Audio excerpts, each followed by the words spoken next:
अध्यक्ष महोदय, सबसे पहले तो मैं आपको धन्यवाद देना चाहता हूं कि आपने मुझे commitment to India's constitution as a part of 125th birth anniversary celebration of doctor B.R. Ambedkar इस विषय पर बोलने की इजाजत दी है। और मैं आपको बधाई देना चाहता हूं कि जो आज इस विषय पर चर्चा प्रारंभ हो रही है, आपका जो ओपनिंग रिमार्क था, मैं यह मानता हूं कि बहुत ही परफेक्ट आपका ओपनिंग रिमार्क था। इसके लिए मैं आपको अपनी तरफ से बधाई देता हूं। अध्यक्ष महोदय, आज 26 नवंबर है। 26 नवंबर को हम संविधान दिवस के रूप में जानते हैं और हम लोगों ने फैसला किया कि इस बार बाबा साहब भीमराव अंबेडकर की 125वें जन्म दिवस के अवसर पर भारत के लोकतंत्र के मंदिर इस भारत के संसद में एक चर्चा होगी कि डॉक्टर भीमराव जी अंबेडकर की चेयरमैनशिप में जो एक ड्राफ्टिंग कमेटी बनी थी और साथ ही साथ जो भारत की एक संविधान सभा थी जिसने बहुत विचार करने के बाद एक संविधान का स्वरूप प्रस्तुत किया था, इन सब सारे विषयों पर हम चर्चा करेंगे और फाइनली और अंतिम रूप से जो संविधान बना था उस संविधान के प्रति हम आज अपनी प्रतिबद्धता को व्यक्त करेंगे। मैं मानता हूं कि बाबा साहब भीमराव अंबेडकर भारतीय संविधान के एक शिल्पी थे, इसमें कहीं दो मत नहीं है। जो भारतीय संविधान आज हमको प्राप्त हुआ है, जिसे हमने अंगीकार किया है, अध्यक्ष महोदया, उसमें बहुत सारे महापुरुषों का योगदान है। मैं तो यह कहना चाहूंगा कि डॉक्टर राजेंद्र प्रसाद जी की चेयरमैनशिप में जो संविधान सभा ने अपनी भूमिका निभाई है, उसकी जितनी भी सराहना की जाए वह कम है। इसलिए आज इस संविधान की रचना में जिन लोगों ने भी अपनी एक महत्वपूर्ण भूमिका का निर्वाह किया है, उन सबके प्रति हृदय से श्रद्धा एवं सम्मान की मैं अभिव्यक्ति करता हूं अध्यक्ष महोदया। और इतना ही नहीं, महत्वपूर्ण भूमिका एक ड्राफ्टिंग कमेटी के चेयरमैन के रूप में डॉक्टर भीमराव जी अंबेडकर की रही है, जिनकी की 125वीं हम यहां पर जयंती वर्ष मना रहे हैं। और मैं समझता हूं कि इस अवसर पर जब हम उनकी 125वीं जयंती वर्ष मना रहे हैं और इस विषय पर चर्चा कर रहे हैं कि जो भारत का संविधान है उसके प्रति हमारी प्रतिबद्धता कैसी रही है, आगे कैसी रहनी चाहिए, इसकी हम चर्चा करेंगे। तो मैं समझता हूं कि यह अंबेडकर जी की जयंती वर्ष की सबसे बड़ी उपलब्धि है कि आज हम भारत के संविधान की प्रतिबद्धता के संबंध में इस लोकतंत्र के मंदिर भारत की संसद में आज चर्चा कर रहे हैं। अध्यक्ष महोदय, 15 अगस्त 1947 को हमारा देश आजाद हुआ। इस हकीकत से भी हम अच्छी तरह परिचित हैं। जब हमारा देश आजाद हुआ था तो कई रियासतों में, सैकड़ों रियासतों में बटा हुआ था। 565 रियासतों की बात कही जाती थी, बटा हुआ था। देश और दुनिया के लोग यह मानने को तैयार नहीं थे कि भारत तो आजाद हो गया है, लेकिन इतनी रियासतों में बटा हुआ है भारत, इतने जात, इतने पंथ, इतने मजहब, इतने धर्म के मानने वाले लोग हैं। यह भारत क्या एक रह पाएगा? क्या यह भारत एकजुट रह पाएगा? लेकिन इसमें सबसे महत्वपूर्ण भूमिका सारी रियासतों को भारत में विलय कराने के लिए किसी की रही है, तो उस महापुरुष का भी मैं आज स्मरण करना चाहूंगा, सरदार वल्लभ भाई पटेल। सारी रियासतों का विलय उन्होंने भारत के अंदर कराने में बेहद बड़ी कामयाबी हासिल की। उस समय लोग कहते थे कि बहुत सारी फॉल्ट लाइंस दिखाई दे रही हैं, माने विलय के बाद भी इतनी सारी फॉल्ट लाइंस दिखाई दे रही हैं। कोई भी राजनैतिक अथवा सामाजिक घटना का कोई यदि भूकंप आएगा तो यह देश धराशायी हो जाएगा। लोग इस प्रकार की आशंका उस समय व्यक्त करते थे, लेकिन ऐसा कुछ नहीं होने पाया और सरदार वल्लभ भाई पटेल ने एक भारत का स्वरूप हम लोगों को दिया है। लेकिन आवश्यकता थी, जब भारत का एक स्वरूप हमको प्राप्त हो गया तो एक कोई न कोई एक ऐसा बाइंडिंग सब्सटेंस होना चाहिए, कोई न कोई एक ऐसा बाइंडिंग मटेरियल होना चाहिए जो कि भारत को जोड़ कर रखे। तो मैं यह कहना चाहता हूं कि भारत को पूरी तरह से एक रखने में, अखंड रखने में, सभी को जोड़कर रखने में इस बाइंडिंग सब्सटेंस अथवा बाइंडिंग मटेरियल के रूप में सशक्त एवं प्रभावी भूमिका का निर्वाह यदि किसी पवित्र ग्रंथ ने किया है तो हमारा भारत का वह संविधान है। बहुत ही महत्वपूर्ण भूमिका दिखाई है। और ड्राफ्टिंग कमेटी के चेयरमैन बाबा साहब भीमराव जी अम्बेडकर, हम सभी जानते हैं कि अपने जीवन में कितनी उपेक्षाओं का उन्हें शिकार होना पड़ा है। तिरस्कार, अपमान और कटाक्ष भी उन्हें झेलने पड़े हैं। मन निश्चित रूप से आहत होता रहा होगा। आहत मन होने के बावजूद अपनी भावनाओं पर नियंत्रण रखते हुए एक भारत के लिए ऑब्जेक्टिव पॉइंट ऑफ व्यू प्रस्तुत करने का काम किया है तो डॉक्टर बाबा साहब भीमराव अंबेडकर ने किया है। इतना महत्वपूर्ण काम। लेकिन बाबा साहब भीमराव अंबेडकर ने कभी यह नहीं कहा भारत में हमारी इतनी उपेक्षा की जा रही है, भारत में इतना मुझे अपमानित होना पड़ा है। योग्य व्यक्ति थे, विदेशों से भी उन्होंने शिक्षा प्राप्त की थी। उन्होंने कहा कि नहीं, मैं भारत में ही रहूंगा और भारत की जो परंपराएं रही हैं, भारत की जो संस्कृति रही है, भारत की अन्य जो विधाएं रही हैं, उन सब सारी चीजों को ध्यान में रख के भारत को एक सशक्त भारत बनाने में मैं अपनी महत्वपूर्ण भूमिका का निर्वाह करूंगा। उनका एक संकल्प था। उन्होंने यह कभी नहीं सोचा कि हमारी भारत में उपेक्षा हुई है, भारत में मुझे समय समय पर अपमान झेलना पड़ा है, तिरस्कार झेलना पड़ा है, मैं भारत छोड़कर कहीं दुनिया के दूसरे देशों में मैं चला जाऊंगा। बाबा साहब भीमराव अंबेडकर ने ऐसा किया। आहत मन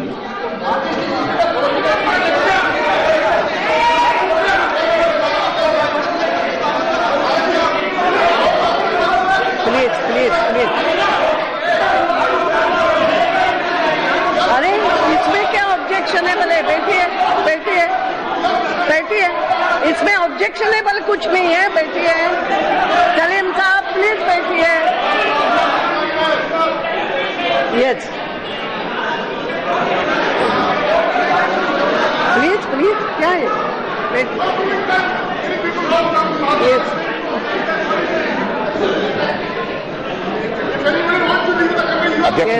अध्यक्ष महोदय, इसकी चर्चा अलग विषय पे हो ना, प्लीज।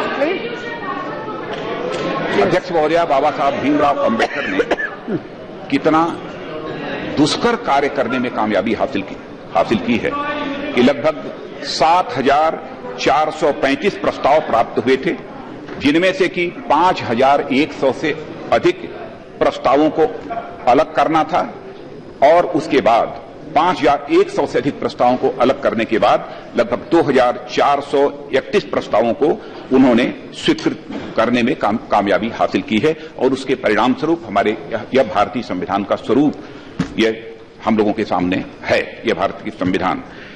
और मैं कहना चाहूंगा कि सरदार वल्लभ भाई पटेल को यदि मैं कहूं कि हमारे भारत देश के लिए एक यूनिफाइंग फोर्स रहे तो यह कहना अतिशयोक्तिपूर्ण नहीं होगा। लेकिन मैं बाबा साहब भीमराव अंबेडकर के बारे में भी मैं कहना चाहूंगा कि सचमुच यदि सरदार वल्लभ भाई पटेल ने इस देश के लिए एक यूनिफाइंग फोर्स के रूप में अपनी भूमिका का निर्वाह किया है तो बाबा साहब भीमराव अंबेडकर ने इस देश के लिए एक बाइंडिंग फोर्स की भूमिका का निर्वाह किया है। इस प्रकार की संविधान की उन्होंने रचना की है। आज जब मैं इस सदन में संविधान की प्रतिबद्धता के संबंध में चर्चा करने के लिए खड़ा हुआ हूं तो मैं निश्चित रूप से एक महापुरुष का और यहां पर मैं स्मरण करना चाहता हूं। और इसलिए भी स्मरण करना चाहता हूं कि अभी 125वीं वर्ष जयंती उनकी हम लोगों ने मनाई है। अभी 14 नवंबर को उनकी 125वीं वर्ष जयंती बनाई है। वह महापुरुष हैं हमारे भारत के प्रथम प्रधानमंत्री पंडित जवाहरलाल नेहरू। पंडित जवाहरलाल नेहरू, इसमें कहीं दो मत नहीं है कि प्रधानमंत्री रहते हुए उन्होंने भारत के प्रजातंत्र की इमारत को खड़ा करने में एक महत्वपूर्ण योगदान देने का काम किया है। चूंकि उनकी भी 125वीं वर्ष जयंती अभी हाल फिलहाल 14 नवंबर को ही समाप्त हुई है। समाप्त हुई है 14 नवंबर को ही। इसलिए मैं उनके प्रति भी मैं सम्मान की, आदर की अभिव्यक्ति करता हूं। और मैं कहना चाहूंगा कि जनतंत्र को मजबूत बनाने में हमारे प्रथम प्रधानमंत्री होने के नाते पंडित जवाहरलाल नेहरू का भी एक बहुत बड़ा योगदान है, इसे कोई नकार नहीं सकता। लेकिन बाबा साहब भीमराव अंबेडकर के बारे में मैं कहना चाहूंगा अध्यक्ष महोदया कि बाबा साहब भीमराव अंबेडकर को सामान्यतः बोलचाल में भी बहुत सारे लोग एक दलित नेता के रूप में प्रस्तुत करने की कोशिश करते हैं, लेकिन मैं मानता हूं कि इतने संकीर्ण दायरे में बाबा साहब भीमराव अंबेडकर को नहीं देखा जाना चाहिए, इतने संकीर्ण नजरिए से नहीं देखना चाहिए। मैं यह मानता हूं कि बाबा साहब भीमराव अंबेडकर ने बाबा साहब भीमराव अंबेडकर ने जिस प्रकार की भूमिका का निर्वाह किया भारत की एकता को बनाए रखने के लिए, मैं कहता हूं कि सचमुच बाबा साहब भीमराव अंबेडकर को एक राष्ट्र ऋषि रहे हैं। इस रूप में मैं बाबा साहब भीमराव अंबेडकर को मैं संज्ञा देना चाहता हूं। और इतना ही डॉक्टर नेशनल फिगर्स प्लीज, क्या हो रहा है अध्यक्ष महोदया, डॉक्टर बाबा साहब भीमराव अंबेडकर ने इस देश में कई संस्थाओं को खड़ा करने के लिए आधार भी तैयार करने का काम किया है। और मैं आपको यहां पर याद दिलाना चाहूंगा, सदन को भी याद दिलाना चाहूंगा कि डॉक्टर साहब ने श्रमिक कल्याण, कृषि एवं सिंचाई सुविधाओं के विकास के लिए भी कई उन्होंने महत्वपूर्ण काम किए हैं। इससे हम सभी लोग अच्छी तरह परिचित हैं। इस देश के श्रमिक सुविधाओं के लिए क्या क्या किया जाना चाहिए, किस प्रकार के कानूनों की आवश्यकता होगी, इस संबंध में भी उन्होंने समय समय पर अपना दृष्टिकोण जो है प्रस्तुत किया है। और इस देश के श्रमिक अधिकारों और श्रमिक कल्याण की भावना का विकास करने में एक महत्वपूर्ण भूमिका का निर्वाह बाबा साहब भीमराव अंबेडकर ने किया है। जैसे सामाजिक सुरक्षा हेतु नीतियां बनाने में उन्होंने बहुत ही अहम भूमिका का निर्वाह किया है। मजदूरों का न्यूनतम वेतन, इस संबंध में भी उन्होंने अपने विचार व्यक्त किए हैं। मजदूरों की भविष्य निधि के संबंध में भी विचार किए हैं। मजदूर और मालिक के बीच निरंतर संवाद चलते रहना चाहिए, इस पर भी बाबा साहब भीमराव अंबेडकर ने विशेष बल दिया है। और मैं समझता हूं कि श्रमिक अधिकारों और श्रमिक कल्याण के लिए कानूनी प्राविधान यह होने चाहिए, इस पर बाबा साहब भीमराव अंबेडकर ने बराबर समय समय पर जो है बल देने का काम किया है। और हम इस सच्चाई से भी अच्छी तरह परिचित हैं, कई ऐसी परियोजनाएं हैं जो सारी परियोजनाएं सचमुच बाबा साहब भीमराव अंबेडकर के मस्तिष्क की ही उपज है। मैं यहां पर उल्लेख करना चाहूंगा central waterways irrigation and navigation commission, यह स्थापित करने की योजना यदि किसी ने बनाई है तो बाबा साहब भीमराव अंबेडकर ने ही बनाई है। दामोदर वैली प्रोजेक्ट है, हीराकुंड प्रोजेक्ट है, सोन रिवर वैली प्रोजेक्ट है, यह कई जल परियोजनाएं हैं, यह सारी की सारी बाबा साहब भीमराव अंबेडकर की मस्तिष्क की ही उपज है। अध्यक्ष महोदया, हम बाबा साहब भीमराव अंबेडकर को ऐसा मानते हैं कि भारत के लिए उन्होंने एक संवैधानिक ढांचा देने का काम किया है, लेकिन मैं यह मानता हूं कि संवैधानिक ढांचे के साथ साथ बाबा साहब भीमराव अंबेडकर ने भारत के लिए एक आर्थिक ढांचे का भी आधार प्रस्तुत करने का काम किया है। बाबा साहब भीमराव अंबेडकर की ऐसी ही बाबा साहब भीमराव अंबेडकर के बारे में मैं समझता हूं कि इस हकीकत को, इस सच्चाई को कोई नकार नहीं सकता है। जहां तक रिजर्व बैंक ऑफ इंडिया की स्थापना के समय हिल्टन यंग कमीशन को दिए गए डॉक्टर अंबेडकर के सुझावों को ही आधार बनाया गया था। इतना ही नहीं, doctor Bhimrao Ambedkar reserve bank of India के साथ साथ फाइनेंस कमीशन ऑफ इंडिया के निर्माण के भी आर्किटेक्ट रहे हैं।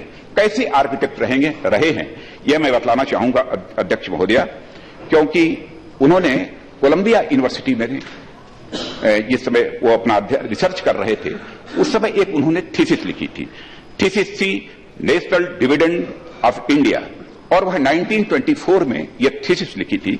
उसमें उन्होंने फाइनेंस कमीशन का कंसेप्ट दिया था और उसी फाइनेंस कमीशन के कंसेप्ट के आधार पर ही भारत में भी फाइनेंस कमीशन ऑफ इंडिया की यह स्थापना हुई है।